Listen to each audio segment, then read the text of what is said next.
अस्सलामुअलैकुम दोस्तों, मेरा नाम है शाहिद और मेरे यूट्यूब चैनल इलेक्ट्रोट्रॉनिक्स में आप सबको खुश आमदीद। तो फ्रेंड्स, लास्ट वीडियो में हमने बात की थी हाफ वेव रेक्टिफायर सर्किट के बारे में। आज हम बात करेंगे फुल वेव रेक्टिफायर के बारे में। Friends, full wave rectifier circuit वो सर्किट होते हैं कि जिसको हम इनपुट पर एसी सप्लाई देते हैं और आउटपुट पर वो हमें डीसी सप्लाई तो देता है, लेकिन कोई गैप के साथ नहीं। हाफ वेव रेक्टिफायर सर्किट में हमारे पास ये था कि एसी सप्लाई हमने इनपुट दी, लेकिन आउटपुट जो हमारे पास निकली थी वो थी इसकी इस तरह से डीसी आउटपुट थी, बट गैप था, क्योंकि जो नेगेटिव पल्स थी एसी की, ये जो नेगेटिव पल्स है इसको डायोड ब्लॉक कर देता था, तो उस वजह से हाफ वेव रेक्टिफायर इस तरह की आउटपुट दे देता हमें। तो आज हम बात करेंगे फुल वेव रेक्टिफायर सर्किट के बारे में। फ्रेंड्स, वो सर्किट की जिसको हम एसी सप्लाई देते हैं और वो आउटपुट पर हमें फुल वेव्स देती है, यानी कि फुल डीसी सप्लाई देती है हमें। ये फ्रेंड इस तरह की फुल डीसी सप्लाई देता है हमें, जिसके दरमियान में कोई गैप नहीं होता। ये सर्किट किस तरह से ये डीसी वेव बनाता है, जबकि हाफ वेव जो था हमारे पास, हमने उसमें भी एसी सप्लाई की वेव पूरी दी थी और इसमें भी हम पूरी दे रहे हैं, लेकिन वहाँ पे हाफ दे रहा है हमें और यहाँ पे फुल दे रहा है। अगर हाफ वेव रेक्टिफायर सर्किट के बारे में आपने जानना है तो मेरी वीडियो अवेलेबल है, मैं उसका लिंक डिस्क्रिप्शन में दे दूँगा, आप वहाँ से देख सकते हैं फ्रेंड। तो फुल वेव का ये हुआ कि फ्रेंड्स के इसमें जो हमारे पास ये जो पॉजिटिव वाला पार्ट है और नेगेटिव वाला पार्ट है, ये दोनों पार्ट कन्वर्ट हो जाते हैं डायरेक्ट डीसी के पॉजिटिव पार्ट में।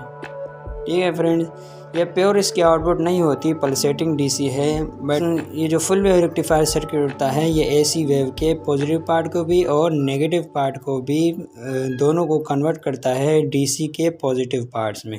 ठीक है फ्रेंड्स, ये है फुल वेव रेक्टिफायर सर्किट हमारे पास।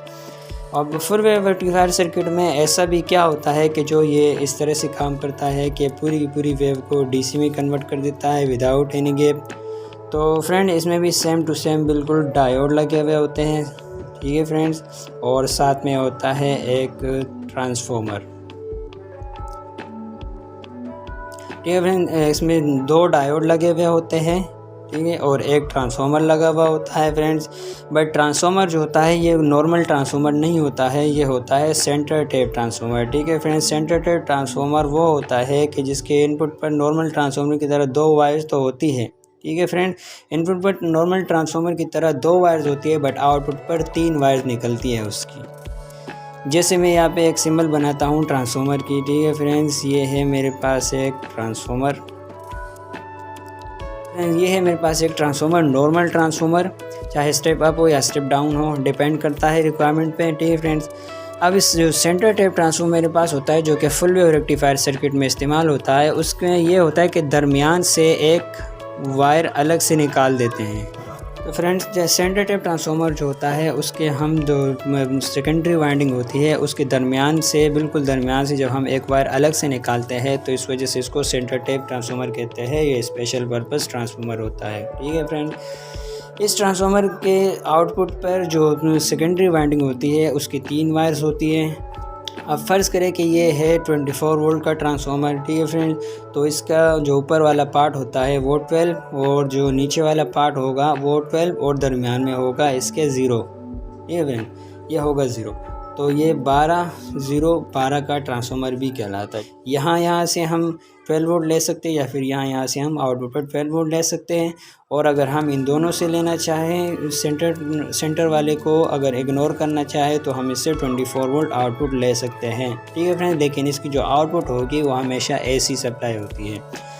तो अब फ्रेंड, होता क्या है कि जो हमारे पास जो ये ट्रांसफार्मर है इसके आउटपुट पर इस तरह इस वायर पर 2 हम डायोड लगा देते हैं फ्रेंड्स। इस तरह से ये 2 डायोड हमने कनेक्ट कर दिए फ्रेंड्स। अब इन डायोड को कनेक्ट करने से ये होता है कि इस तरह से ये कनेक्ट हो जाते हैं और एक ये इसकी ये आउटपुट हो जाती है और एक ये इसकी ये आउटपुट हो जाती है। तो फ्रेंड, ये जो मेरे पास अभी सर्किट बना है, मैंने यहाँ पे इसके साथ ये लोड लगा दिया है फ्रेंड्स। ठीक है, तो डायोड D1 इसको नाम दे देते हैं, डायोड D2 इसको नाम दे देते हैं फ्रेंड्स। जो फुल वेव रेक्टिफायर सर्किट है उसके 2 स्टेट हैं, यानी कि 2 केस है। एक है पॉजिटिव पल्स वाला केस और एक है नेगेटिव पल्स वाला केस फ्रेंड। जो सेंटर टेप ट्रांसफार्मर है उसमें यह होता है कि ये सबसे पहले वाला पॉजिटिव, इसके यहाँ जहाँ पे 0 पॉइंट है वो नेगेटिव और इसके 0 पॉइंट के दूसरी तरफ जो दूसरा लूप यह बनेगा उसका ये वाला पॉजिटिव और दूसरा वाला नेगेटिव, ये है केस 1 में। ठीक है फ्रेंड, ये इस तरह से बनेगा केस 1 में। अब जब पॉजिटिव पल्स यहाँ से गुजरेगा तो डायोड जो है हमारे पास ये फॉरवर्ड बायस में हो जाएगा। ठीक है फ्रेंड्स, यहाँ से पॉजिटिव पल्स आया है। ठीक है फ्रेंड्स, ये है एनोड इसका डायोड का और ये है कैथोड। ठीक है, तो फ्रेंड्स जब पॉजिटिव पल्स यहाँ से होते हुए गुजरेगा तो यहाँ से आएगा होते हुए तो जाएगा इस लोड में, क्योंकि यहाँ पर जब आएगा हमारे पास ये जो डायोड है ये इसका है नेगेटिव पार्ट। ठीक है फ्रेंड्स, तो यहाँ से कोई रास्ता है नहीं गुजरने का, क्योंकि डायोड हमेशा फॉरवर्ड बायस में काम करता है, तो यहाँ से कोई रास्ता नहीं है इसको फ्लो होने का।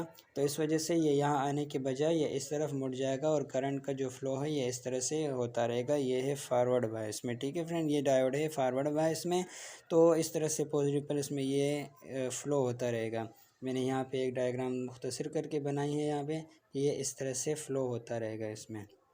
ठीक है फ्रेंड्स, और जो डायोड D2 होगा वो रिवर्स बायस में होगा, तो वो करंट के फ़्लो को रोकेगा। रिवर्स बायस में किस तरह से होगा, क्योंकि ये इसका जो क्योंकि डायोड D2 का जो P है वो कनेक्टेड है नेगेटिव के साथ और N है वो कनेक्टेड है पॉजिटिव के साथ। ठीक है फ्रेंड्स, ये इस तरह से है। तो यहाँ से कोई भी पल्स या सप्लाई फ़्लो नहीं होगी और D1 में से पल्स फ़्लो होगी, क्योंकि वो है पॉजिटिव में फॉरवर्ड बायस में, तो पॉजिटिव सप्लाई यहाँ से होते हुए नेगेटिव की तरफ आएगी।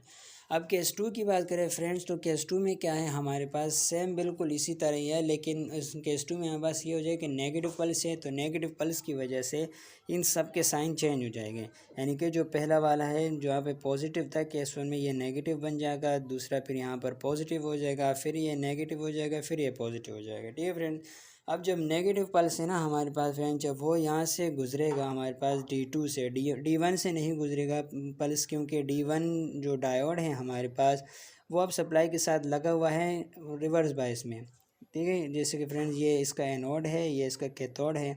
अब एनोड लगा हुआ है सप्लाई के इसके ट्रांसफार्मर के नेगेटिव के साथ एनोड लगा हुआ है और कैथोड लगा हुआ है पॉजिटिव के साथ, तो ये हुआ रिवर्स बायस में। अब ये है फॉरवर्ड बायस में फ्रेंड्स। अब जब यहाँ से सप्लाई आएगा नेगेटिव पल्स आएगा यहाँ से, तो यहाँ से होते हुए वापसी जाएगा इस तरह से इस नेगेटिव की तरफ, इस पॉजिटिव से आएगा और इस नेगेटिव में जाएगा और ये लोड से होते हुए जाएगा। ठीक है फ्रेंड्स हमारा यही सवाल था कि डायोड जो है जो फुल वेव रेक्टिफायर सर्किट है वो किस तरह से कन्वर्ट करता है AC सप्लाई को पॉजिटिव DC पल्सेटिंग में AC के पॉजिटिव को भी कन्वर्ट कर देता है, नेगेटिव को भी कन्वर्ट कर देता है, या पॉजिटिव पल्सेस में DC के। तो फ्रेंड्स ये इस तरह से पल्स में कन्वर्ट करता है। तो अगर हम फ्रेंड्स ये इस तरह से एक AC वेव की सप्लाई लेते हैं, ठीक है फ्रेंड्स, तो जब डायोड D1 होगा हमारे पास, डायोड D1 जब हमारे पास फॉरवर्ड बायस में होगा तो ये वाली पल्स इसमें से गुजर जाएगी। ठीक है फ्रेंड्स, डायोड D1 हो जाए तो ये पॉजिटिव पल्स बन जाएगी और ये इसमें से गुजर जाएगी। अब जब डायोड ये है हुआ D1 के लिए, अब डायोड जो D2 हमारे पास जब फॉरवर्ड बायस में बनेगा फ्रेंड, तो ये वाली जो नेगेटिव पल्स है वो उसमें से गुजरेगी, क्योंकि वो फॉरवर्ड बायस में हो जाएगा D2, तो और उसको ये कन्वर्ट कर देगा पॉजिटिव में फ्रेंड्स। तो आज के लिए बस इतना। Keep supporting. अल्लाह हाफिज़।